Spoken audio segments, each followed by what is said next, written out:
The Warriors have a mission of educating about all forms of sexual exploitation and supporting survivors. What really is the meaning of trauma? Because I come across this almost on a daily basis. People really don't understand. Well, I'm putting out a warning right now, so buckle up, everybody. We are going to be having a very frank discussion today with our very special guest. I'm very excited that Mary is taking the time. We have Mary Simmerling joining us. We're going to get real about everything. Mary's going to fill us in because it's her story and I want her to tell it. But let me tell you a couple of things. I was reading about her. Mary was assaulted in college and she left, but she eventually was able to return to college, a different school. And she went on to study so many different things from social justice, ethics, psychology, trauma, recovery, earning master degree. I can't even keep up with this, Mary. Earning master's degrees in 2 different areas and a doctorate in philosophy. At the same time, she was also able, and this is the part I want everybody to hear, harness the healing powers of her creative self and produce art and poetry as a way of reclaiming her voice, her story, and her life. I'm going to say, Mary, jump right in. Please follow Mary. She's active on LinkedIn. Also, we have the website, rightwherewebelong.ca, and that's right, WRITE. But I'll have everything, Mary, in the body of this video for everybody to follow along. We also have a book to talk about. We've been put through fire and come out divine stories of hope and survival. Again, we're going to have it all in the body of the video. And Mary, I just can't wait to get to you. So let's do it. Welcome, Mary Simmerling, to the Warriors. Thank you, Lynn. It is such a privilege and an honor to be here with you. And I have to start out by thanking you and the Warriors for the incredible work that you've done, and including recently helping to make sure that Take It Down got passed, because that is very, very important. Because as you know, there's not just the in-person, hands-on violence and exploitation of people that is causing so much harm and creating so much trauma. There is also now remote ways of causing harm and trauma through the internet, through cyber stalking, through all kinds of different things. And Take It Down is really instrumental in making sure that people can take down images that are intended to harm. So congratulations on that work. And it's just really exciting to be here. Thank you. Thank you so much. Take It Down. I'm glad you brought that up because it's such an important piece, Mary, of legislation. I believe kind of the kickoff for finally getting something, kind of out there and holding, big tech.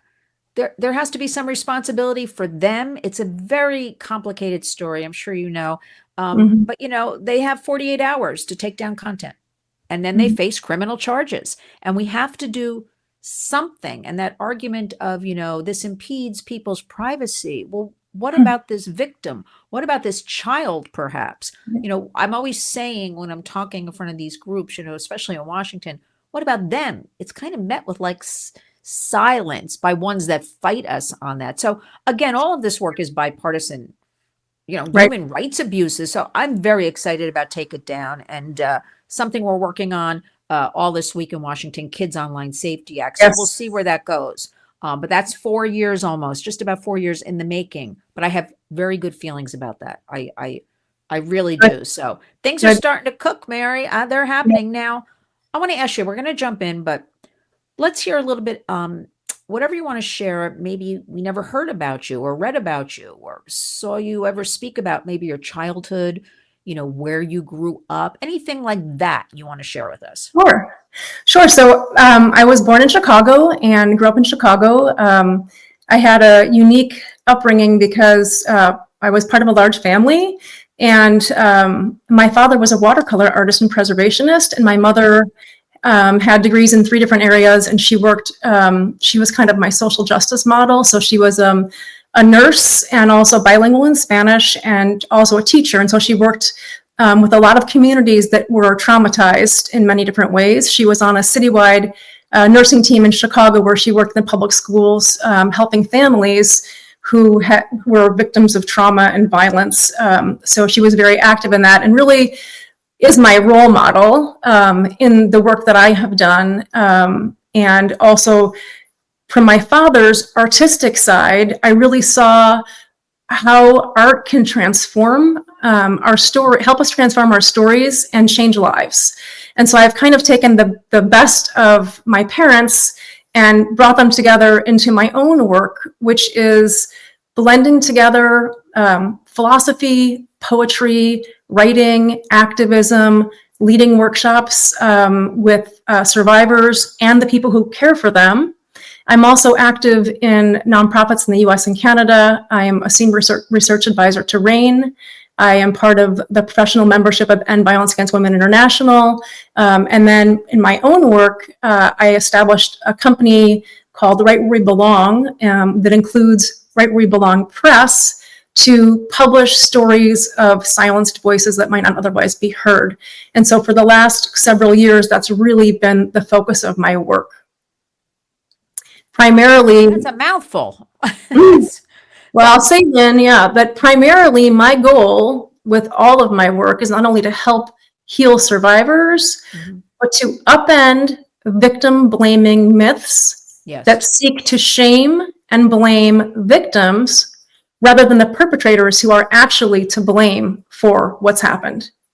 Yes. And we're going to get to that because I can't believe that is still to a large extent happening, Mary. Like, yes, I know. I'm hearing it all the time. So we'll get into that. But okay, let's start with, do you want to explain, as I said to you before we started, recording, I'm not a victim of any exploitation, of trafficking, and you know what, Mary? I actually wake up every day and feel very lucky because it's so prevalent and prominent, right? As I'm researching and working with people and all that, I feel lucky I had that kind of childhood and teenage years and college years. Do you want to start with, and again, whatever you want to share about your story in college? Sure. So I do want to share that, but I just want to do a little bit of table stakes first, since you were just talking about the incidents. So when we're thinking about trafficking, we need to keep in mind that each year there are 4.8 million people who are sex trafficked, and 94 to 99% of them are women and girls. And so what it means is that 4.5 to 4.75 million girls and women are trafficked for the purposes of sexual slavery and assault every year. And just to give us some scope of what that looks like, that means that if the entire population of Kentucky in the United States was women and girls only, every year the entire population of Kentucky would be trafficked.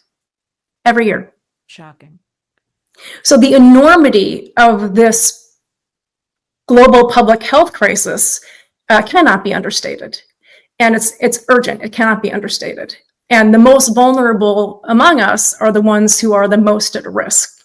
And I'll say that for my story, as a teenager about to begin college in Los Angeles, I moved from Chicago to LA. I was living with a family there who had a daughter a little bit older than me, and she offered to take me to a party before school started. It was her twin brother's best friend's party. And I was just a teenage girl from Chicago. I wasn't ready for the Hollywood glitz and glam. I was 18.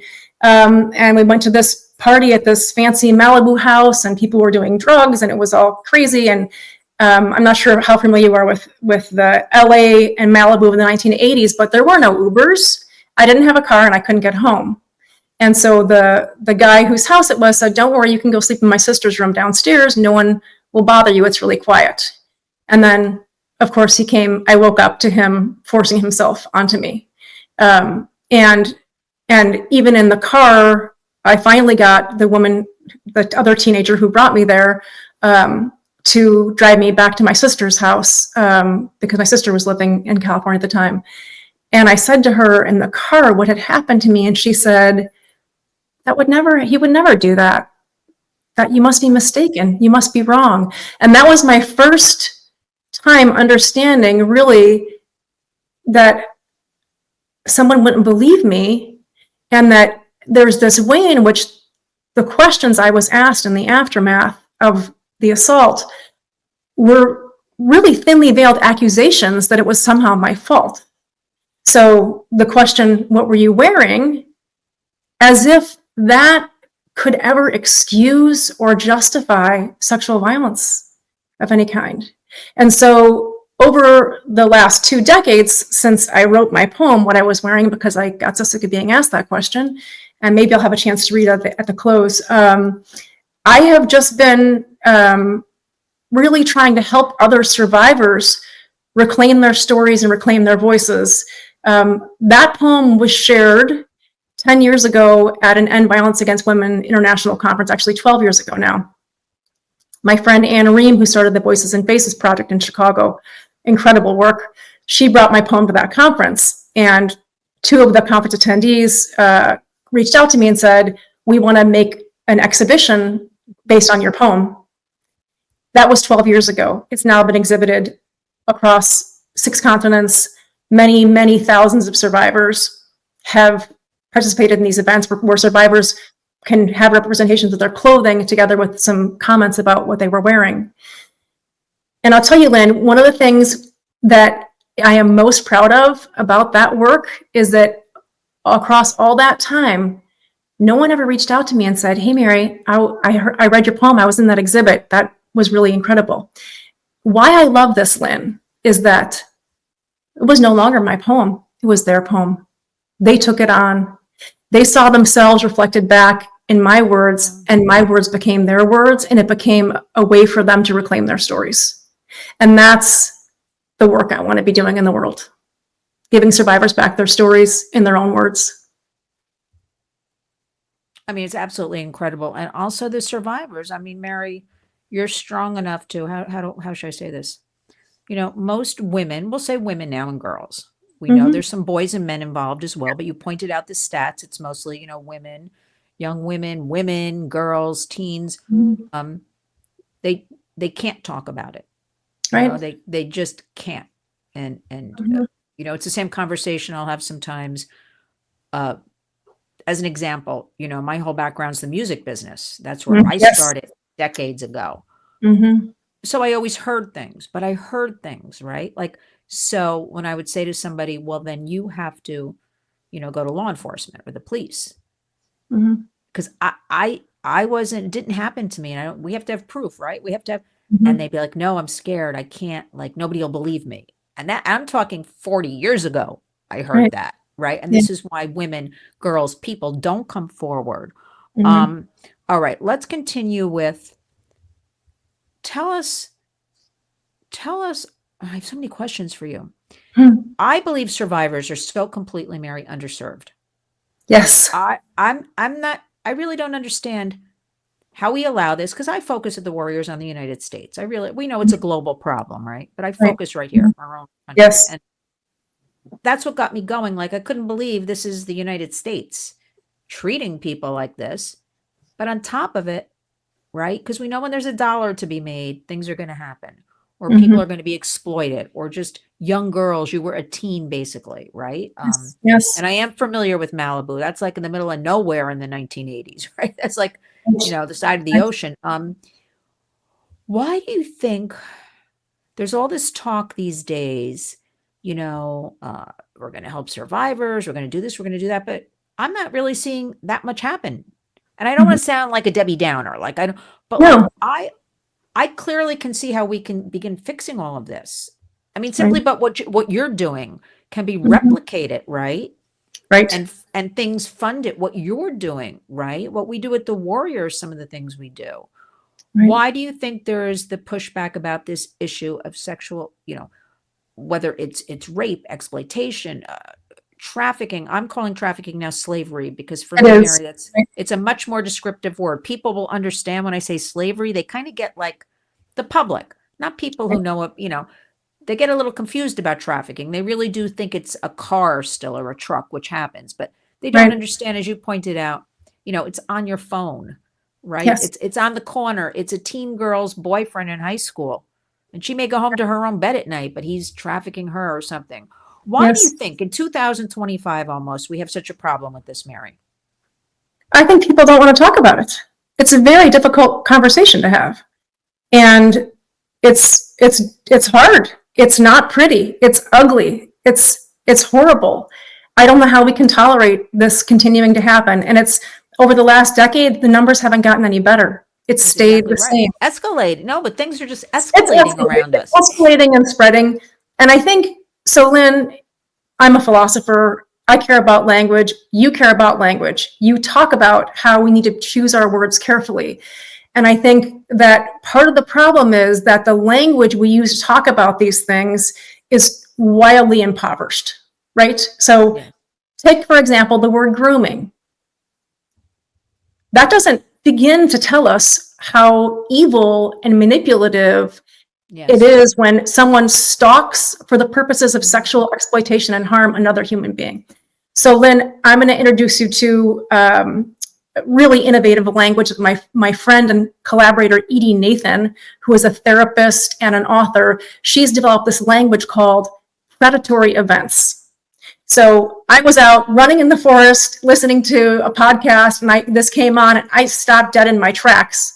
And I reached out to her and said, listen, this is a big deal because we don't have the language to talk about these events. A good example is I recently, last week, published this anthology, which is the second anthology of survivor stories. It's called We've Got Some Things to Say, Reshaping Narratives Around Sexual Violence. It's got 50 survivor stories in it. So I was getting stories from survivors. I had a call for submissions and people were saying things like, well, I don't really know if I can be included in your book because what happened to me wasn't really rape. It wasn't really this. It wasn't really. I said, well, hold on a minute. Explain that to me. And we have this idea. This one particular woman said to me, well, I escaped. And I said, that makes you no less of a victim, the fact that you were able to escape from this person. So I think that the language that we use to describe these predatory events that cause trauma, very traumatic events, we don't have the language to talk about them. And you recently interviewed Seth Giel, who's also a friend and collaborator. He's got a powerful piece in this anthology. And like he was describing that, he went into the schools and he started talking and the kids come to him and say, that's happening to my friend. They don't know how to talk about it. And then the next thing you know, the next group of kids doesn't get to come in and talk to him. So why are we blocking the conversations? Why are we not using appropriate language to describe the horrible acts that are happening? Grooming is not an adequate way of describing this. Why are we not allowing people to talk about this openly? Why are we not talking to each other the way that you are facilitating talking about this and the way that I try to do? So I think we have to get over our discomfort and talk about these things and start to make change. We can't just talk, we got to make change. We have to change. We cannot continue to allow this to happen. It is unacceptable. No, but enough. And, Mary, yes, it's dark, it's ugly, it's uncomfortable, but in the meantime, it's an explosive thing happening all around us. Yes. We have to be honest and open with our kids. I mean, age appropriate, right? We have to start at a very young age. I'm serious. From the time they're like 2. I mean, very age appropriate. I don't mean, give them too much. But they're seeing everything on the internet anyway. They're hearing from their friends. They're seeing society. They're seeing the entertainment, whether it's music, whether it's streaming shows. So why, this is the part I can't figure out, Mary, why not as the adults, as the parents or grandparents or caregivers, because families today are made up of all different dynamics, right? We have a lot of grandparents raising kids. Why aren't we wanting to be the leaders? I want to be the leader to educate so kids hear the right thing. I don't understand why, right. So they get the right information, not their friend, walking home or on the school bus or whatever, shows them some pornography or something on the phone. And then they're crazy for the rest of their lives. And I say that, and I don't know if crazy was the right word, but I deal with people, Mary, they're my age now, that tell me when they saw pornography as a child, for some people, that wrecked their lives for them. They became addicted. They fell down that whole rabbit hole. I don't even like to say that, and if so many different people who don't know each other tell me the same thing, that tells me it's true. So when you think about this, pornography has somehow been cast as this victimless entertainment. Well, how is it entertaining to watch women and girls be assaulted? Since when did that become entertaining? Why? How is that entertainment? And you think about the billions of users of some of those big websites. And so, why aren't we having these conversations? Well, some people don't want to have these conversations. Well, we have to. Right? We have to have these conversations. And I We think have to.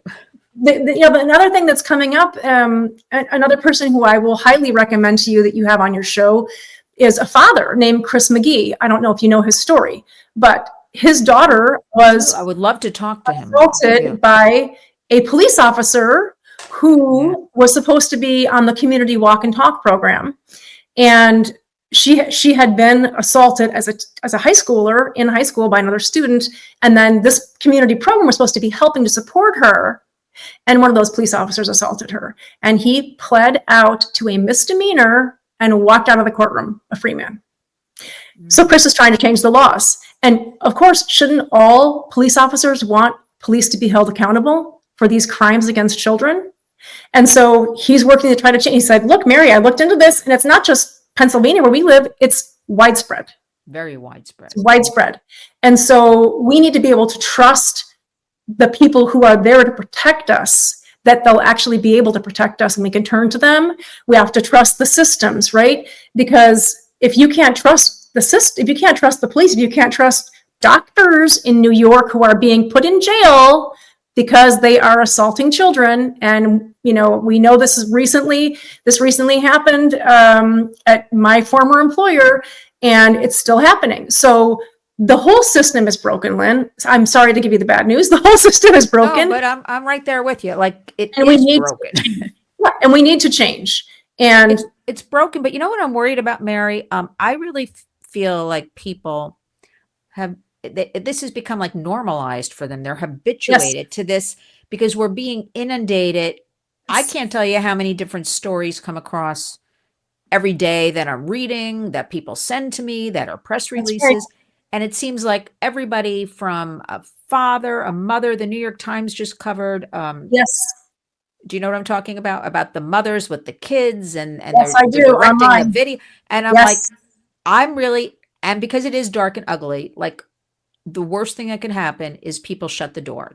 They tune it out because it's just, and then it just keeps escalating because it's allowed to. There's nobody. Turn it out until it happens to someone in their life. Well, then they want help, and that's what we're trying to get in there and just put some sort of guardrail, some sort of awareness, some sort of education. We hear, Mary, those words a lot, but like I want true education. Why is this not part of every school curriculum?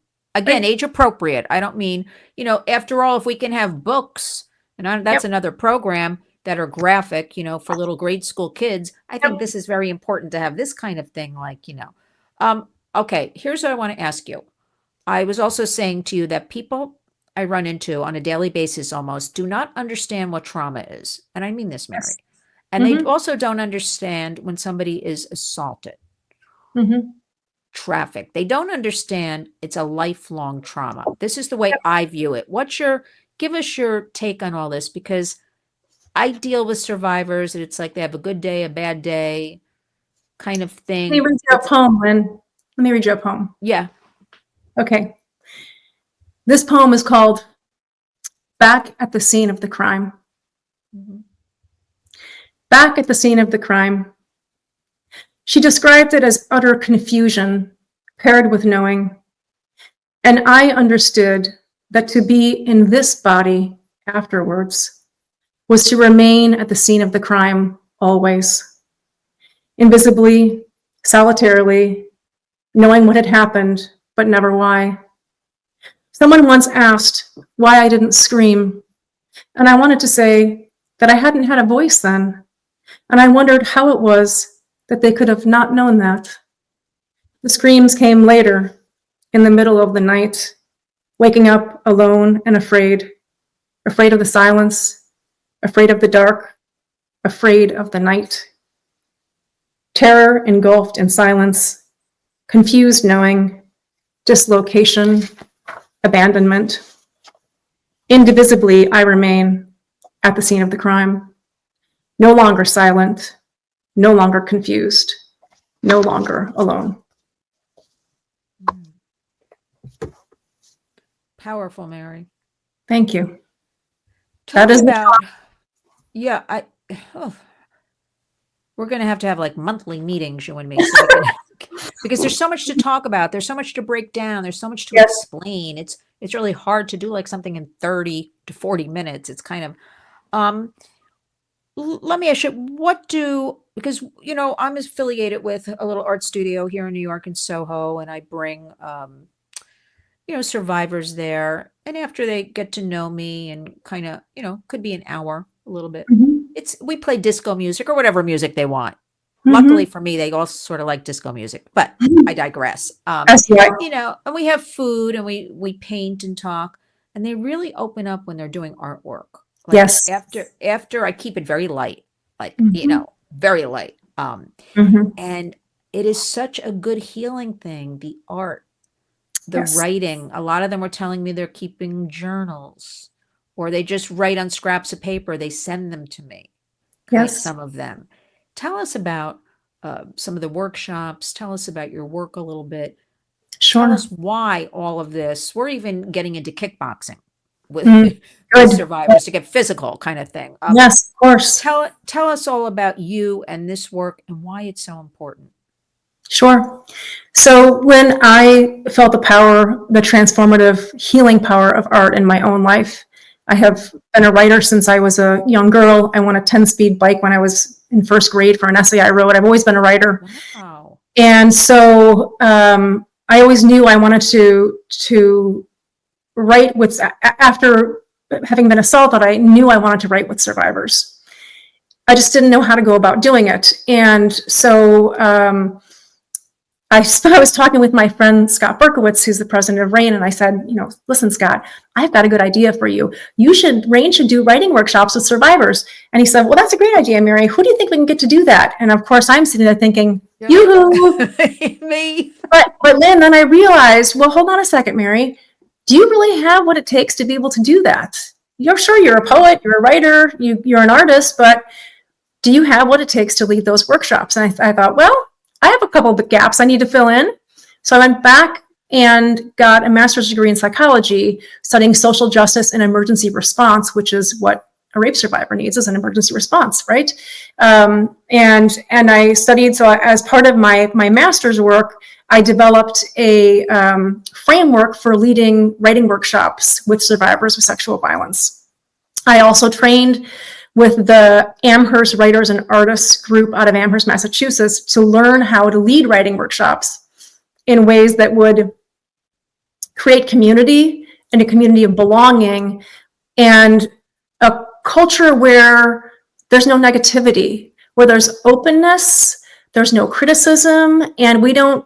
So in my writing workshops, I will give some generative prompts, maybe a part of a poem, some artwork, a song. I love using songs. And then give an invitation to write, and we'll all write together. And then we have an invitation to share the writing. And the beautiful thing about the Amherst Writers and Artists method and the workshops that I do using that method is that listening is as important as speaking. And we listen differently. Listening is a moral act. We listen differently. And when we give feedback on the writing, we don't say, well, gee, Lynn, that could have been better. I don't know. Or did that really happen to you? Or what? We say, you know what? That line really stayed with me. That was so powerful. I could have written that. I could have written that. Or I never thought about it that way before. Wow, that's really amazing. We focus on the writing as a craft, not the writer. We're not writing testimonial. When I first started my survivors workshops, some of the women said to me, what if I don't remember everything exactly right? And I said, it's your story. You write your story, because we're not writing testimonials. We're not writing testimony. We are using the power of art and writing to reclaim our stories. And that's the beauty of these workshops and this methodology. And we come together. So when I first started doing the workshops through RAIN, we were just going to do one workshop. And then the women said, well, I want to meet again. So I said, okay. So 18 months later, we were meeting every other week for 18 months. I said, listen, these stories are too important to keep here. We need to get these out into the world, right? And so we decided to produce the first anthology that Amherst Writers and Artists published. So here's the first anthology. We've been put through fire and come out divine. And these are stories from those workshops. And I'll tell you that two of the women who were part of that original group, they've since gone on to be trained in the method and to be workshop leaders, because you were saying earlier, how are we going to scale this work? How are we going to do this?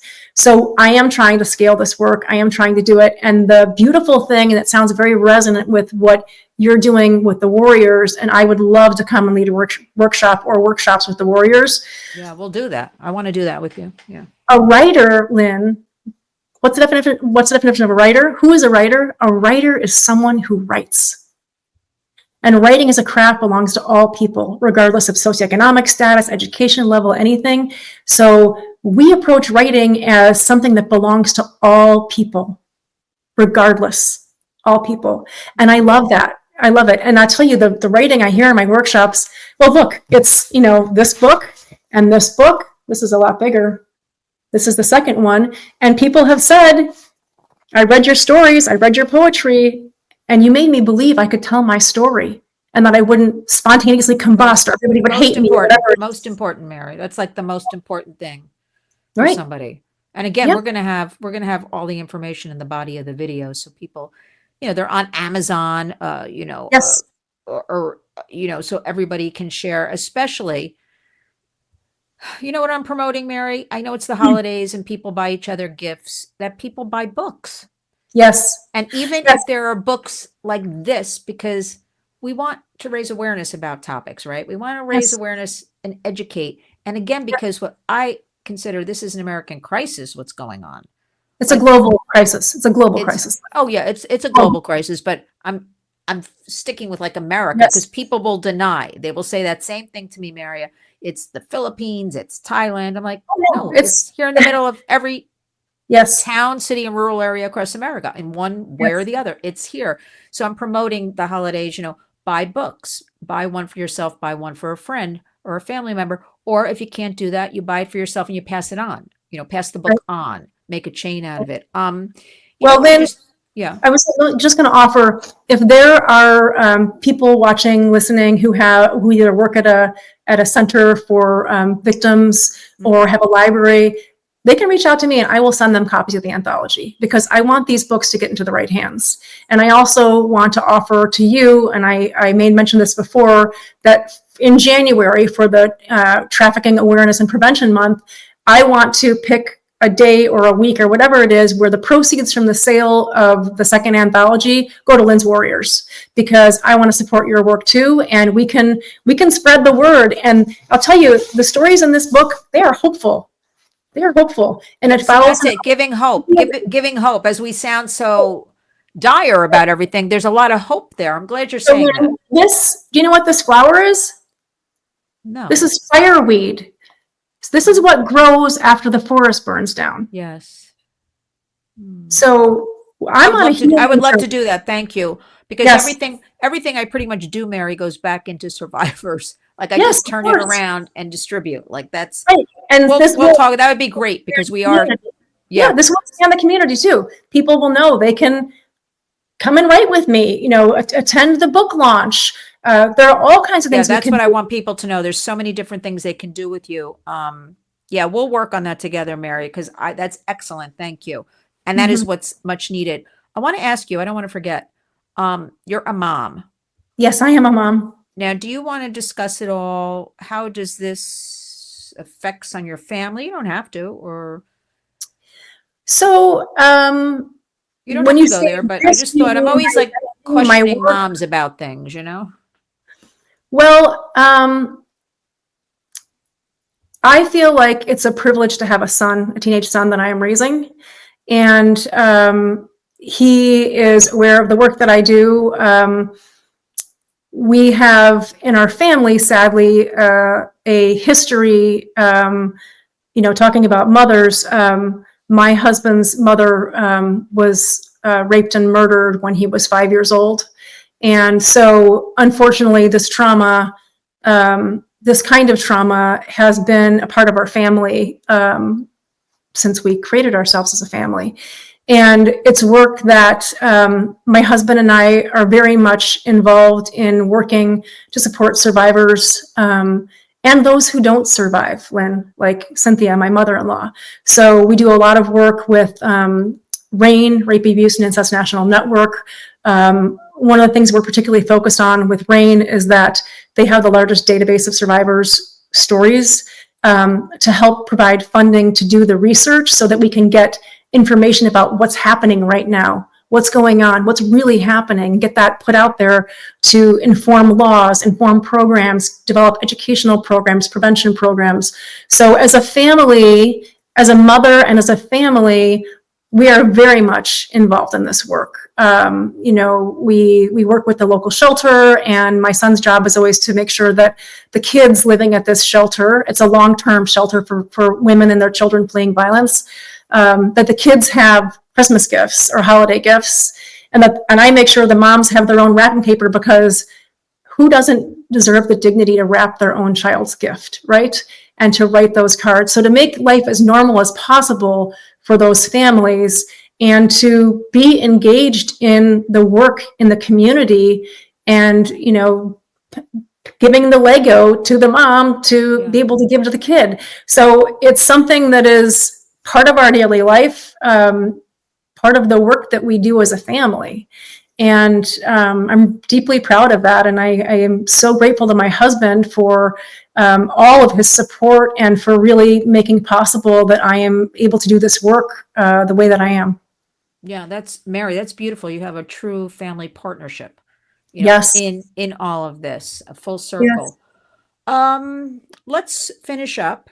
And Mary, again, we're going to have to be speaking far more often, because there's so much to cover Oh, be my and honor. review. And I just could speak to you for days straight. Okay. You're so sweet. Finish. No, seriously, Mary, because the work you're doing is exactly what is needed, what must be promoted, what must grow, right? Mhm. Like this Yeah. is it. So we have to keep on this. Finish this up with, what do you want? How can the public help you? And leave the public with one thing you want them to know. I know it's kind of hard, one thing, because we want them to know everything. But the public now, address them directly. How can they help you? What do you want them to know in this season of the holiday? Right. You have to think of other people. Yeah, I think that there are many ways to support survivors.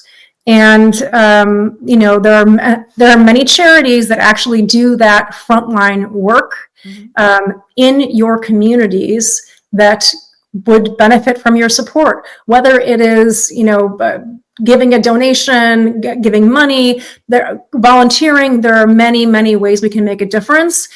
And I think that the more that the public in general learns about these issues and is open to learning about them, that's where we have an opportunity to really make change, right? Because if we don't know about them, if we don't know about these problems and the scale of these problems, we're not going to be able to fix them. And so I think I invite you to join me on my journey in whatever way that you can. Come to the book launch, come to an event, join me in a writing workshop. Let's have a summit about these issues, Lynn. Let's make a summit to talk about these Summits things. needed. Summits Yeah, needed. we need to have a summit, but really the idea is to believe survivors, right? To believe survivors, to listen to survivors, to believe them, and to provide support. I think it's essential, and that's what I try to do every day. I try to listen. I try to show up, be present, and make change.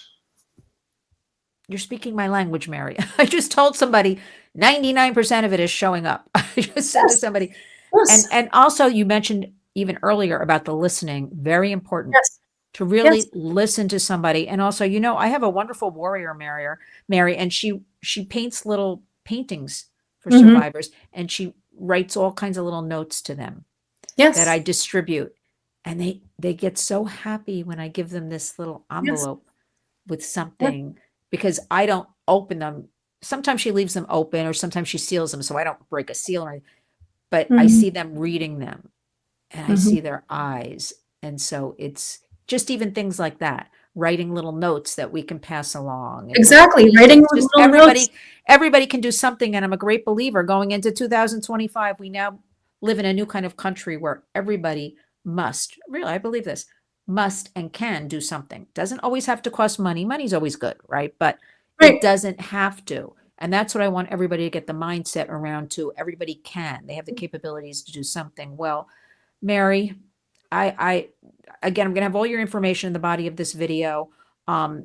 Thank you for joining me, taking the time, for bravely sharing all you do, for also, now, do you call yourself, how do you refer to yourself? Because sometimes people will say to me, I was a survivor, I'm a victim. What do you call yourself?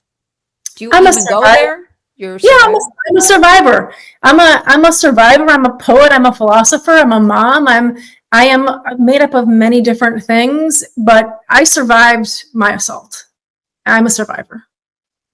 And you bravely, really sharing your story is so empowering for those who, you're giving voice to those who can't speak about this. Again, we're going to have everything in the body of the video. I want everybody to know about, we've been put through the fire and come out divine stories of hope and survival.